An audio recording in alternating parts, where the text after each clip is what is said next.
So the basic idea here is we're going to start out by taking this logic right here, and we're going to make a get Pokemon resource with the Pokemon name.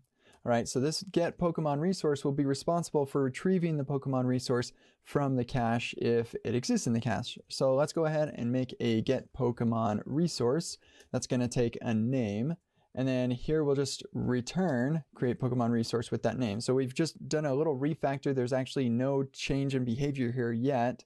So then I want to have some sort of cache here. So I can say, let's get that resource from our cache at the name. Okay, so where is our cache? Well, let's go ahead and we'll make a Pokemon resource cache here. And we'll just assign that to an empty object. And then we'll say, hey, Pokemon resource cache, do you have a resource at that name? No, you do not, or yes, you do. We're going to deal with that either way. So let's go ahead and assign this to a let. So I can say if there's not a resource, then we'll assign the resource to create Pokemon resource.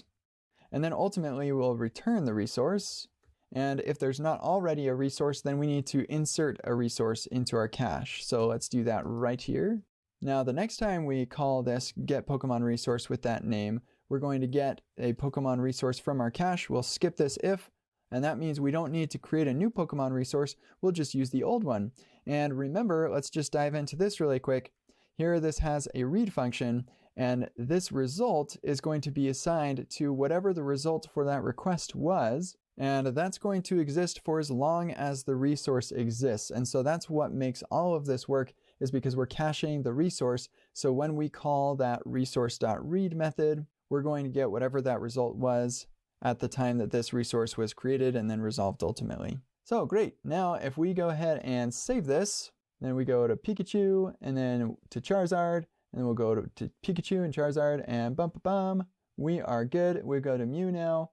We're just hanging out here, and then kaboom, there's Mew as well in our cache.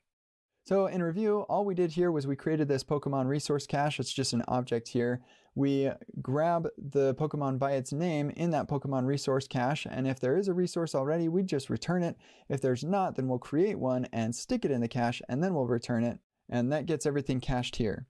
Now, one other thing that I'm going to do here is if I do a capital M, then that's going to actually refetch all of that stuff for Mew, but the API is not case sensitive, so neither should our cache be. So what I'm going to do is we're going to make a lower name with name.toLowerCase, and then we'll put our lower name instead of the name for all of these places. Lower name. There we go. So now we can cache it if it's a lowercase Mew or a capital Mew. In either case, it's going to work just as well.